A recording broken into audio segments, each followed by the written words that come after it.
Guerreiros, gostaria de iniciar aqui com vocês uma reflexão filosófica. Para os que gostam de uma boa reflexão filosófica, esse vídeo aqui vai ser interessante. Apesar dos cachorros latindo e de outras pessoas na casa, existem alguns barulhos de fundo, mas eu quero fazer uma reflexão bem interessante com vocês. E tudo começa onde? Tudo começa no princípio, na criação, no ponto inicial, quando surge o universo, né? Podemos chamar de criação ou de Big Bang. O fato, você pode escolher vários nomes para definir o instante inicial do surgimento do universo. O universo surge, uma grande explosão, o início de tudo, né? O ponto crucial. Pensando no Big Bang, né? Nós temos então essa explosão, é liberado o material que vai compor o próprio universo. Então nós temos o hidrogênio em sua maioria, que vai começar a se aglutinar, formar o núcleo dos sóis. Os sóis vão começar o seu processo de fissão nuclear, e a partir daí vão gerando os outros elementos químicos. E na morte das estrelas, quando morre um sol, esses materiais químicos são liberados pelo espaço e vão se aglutinar, formando planetas e satélites, e dessa forma nós temos o universo caracterizado como o conhecemos, com galáxias compostas por bilhões de sóis, e ao entorno desses sóis, corpos menores compostos por uma série de elementos químicos gerados dentro dos próprios sóis, que são os planetas. Em um desses planetas, a Terra, não se sabe por que nem como surge um negócio chamado vida biológica, ou seja, ou foram coacervados dentro de uma sopa primordial, raios, calor, frio, gerou ali um coacervado, uma criatura extremamente primitiva, muito mais primitiva do que uma bactéria unicelular. Ou panspermia, a vida, essas bactérias, esses coacervados, ou a vida veio de fora do planeta através de meteoros, ou uma panspermia inteligente, uma raça alienígena que nos colocou a vida no planeta. O fato é que a vida surge, estava tudo indo muito bem, com rochas, pedras, elementos químicos, mas o universo precisava de mais, e surge a vida. A vida, não contente com a sua simplicidade, ela vai evoluindo. Se nós levarmos em consideração a teoria da evolução, que é apenas uma teoria, mas levando em consideração, nós temos essa bactéria unicelular que vai se desenvolvendo, vai se tornar algas, selenterados, ou seja, animais marinhos super simples, que vão ficando cada vez mais complexos. Aí nós temos os peixes, desenvolve-se a coluna vertebral, nós temos os cordados. Em função da coluna vertebral, vão começando a sair fora da água. Nós temos os anfíbios ainda dependem da água, por isso não conseguem, os ovos dos anfíbios não possuem carapaça, são ovos muito frágeis e que necessitam sempre da água para serem, são colocados pelos sapos e pelos anfíbios na água, né? O anfíbio, ele por mais que saia da água, ele não se distancia muito da água, inclusive porque a pele do anfíbio não suporta a secura muito tempo, né? Ela necessita sempre estar voltando para a água para umedecer a pele. E os anfíbios evoluem para os répteis, que já possuem uma casca, uma pele mais resistente, não necessitam mais da água. E os ovos dos répteis já possuem uma casca que os protege, então a desconexão da água é completada com os répteis. Mas os répteis continuam o seu processo, se transformam em aves. As aves ainda botam ovos, e as aves evoluem para os mamíferos. Os mamíferos já são seres complexos, com um sistema nervoso complexo, com cérebros bem desenvolvidos, e já não colocam mais ovos. Vem a gestação, a amamentação e uma relação muito mais íntima entre pai e filho, porque o ovo você botou, nasce ali, não tem muito contato, mas o contato que os os mamíferos possuem é muito mais íntimo, na medida que os pais amamentam e cuidam dos filhos. Então nós temos o mamífero completo, seres extremamente bem evoluídos, né? De um conservado a um mamífero nós temos um grande caminho. Mas não contente com isso, não basta isso.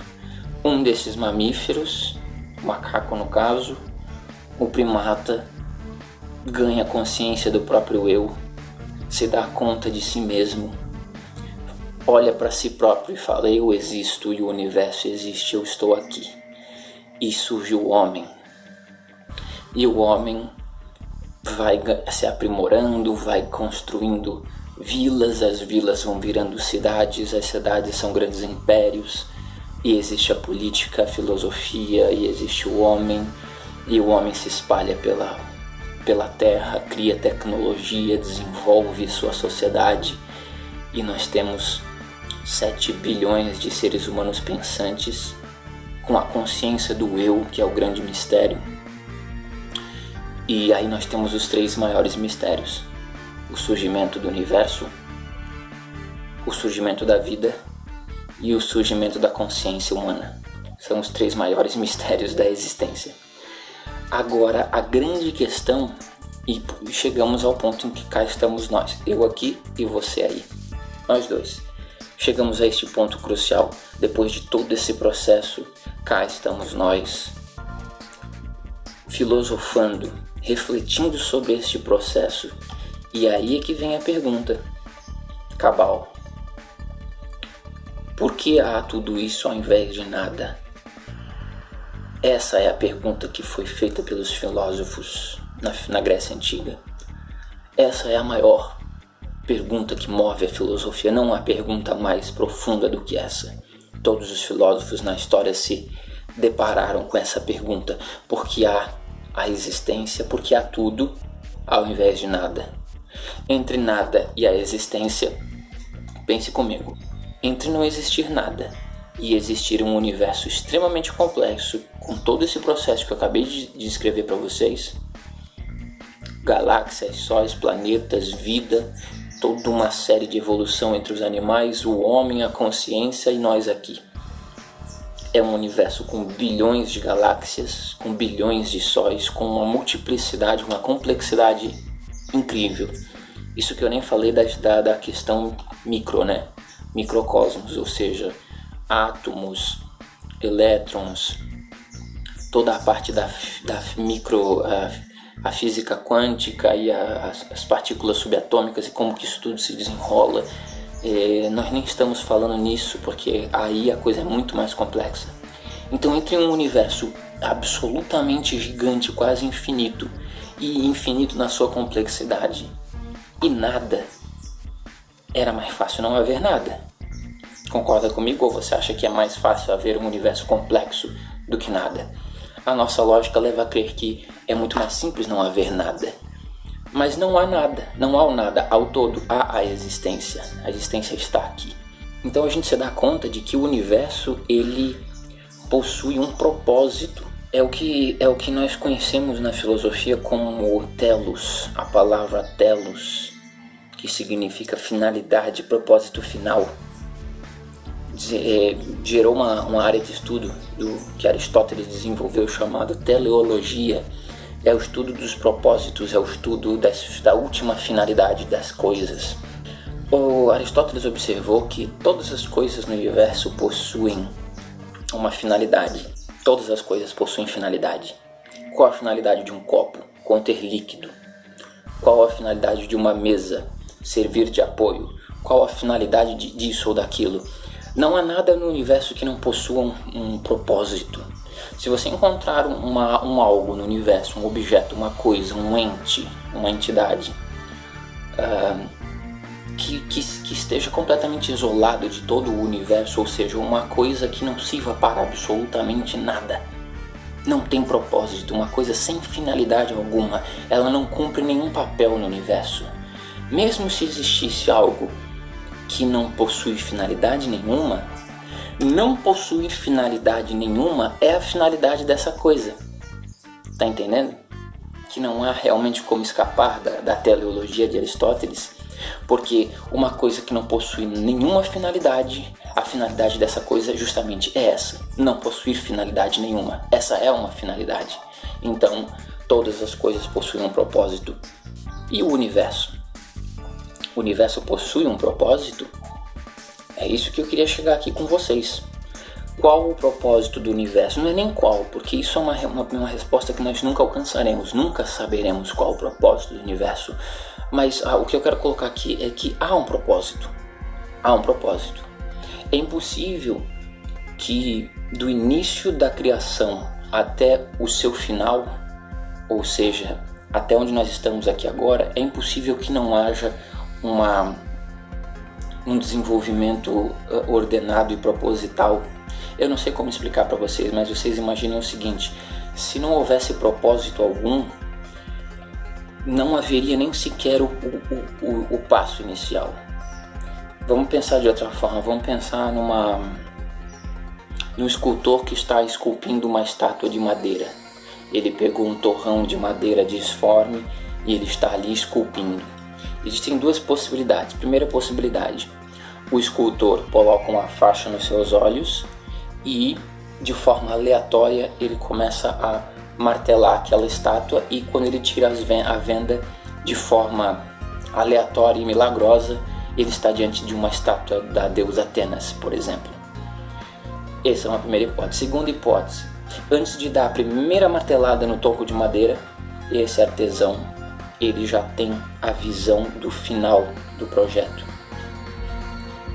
Ele já pensou como ele vai fazer e aonde ele quer chegar. Então, antes de dar a primeira martelada, ele já visualizou na mente dele a estátua de Atenas pronta. E agora ele vai, cada movimento dele possui um telos por detrás, possui um propósito. Cada movimento que ele fizer será direcionado para o fim que ele já premeditou na sua mente. É assim que as coisas acontecem. Então, a ideia é que o universo ele não pode estar aí jogado ao acaso de forma aleatória.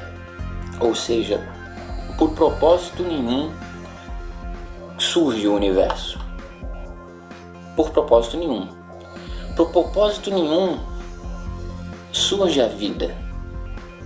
Por motivo algum ela vai se desencadeando até o homem. E por motivo nenhum o homem ganha consciência.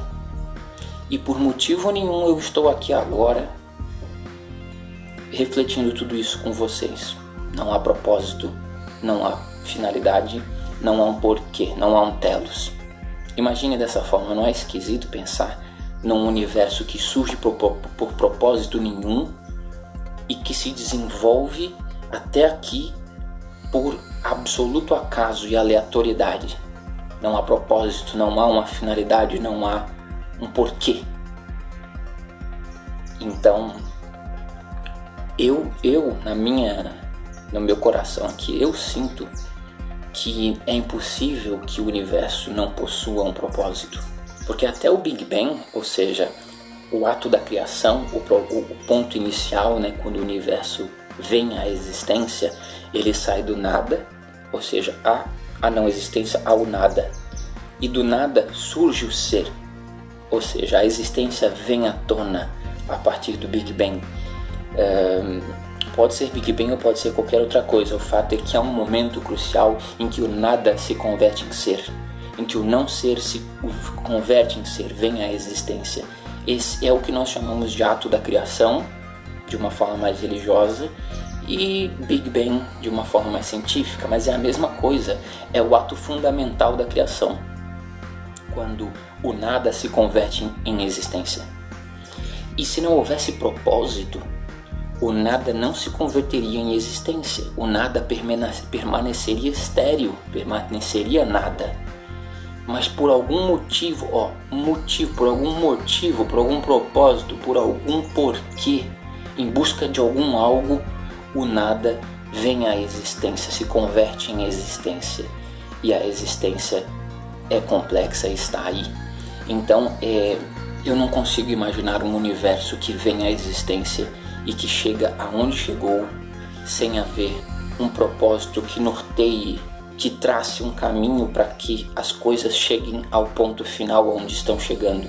Existe uma história, e essa história ela se desenrola por um caminho em busca de um fim, em busca de um telos. Se não há um telos, se não há um propósito, não há um caminho e não há nada.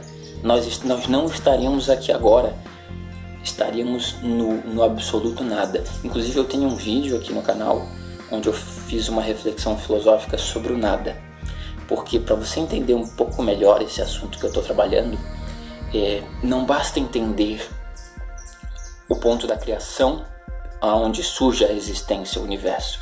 Para entender esse assunto nós temos que entender o antes da criação, ou seja, isso que nós chamamos de nada. O nada, antes do ser havia o nada. O que é esse nada?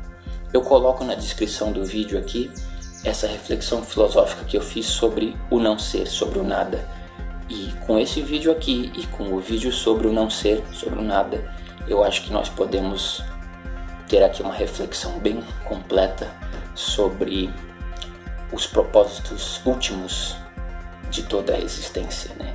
O telos que há por detrás de tudo. Um grande abraço e até o próximo vídeo.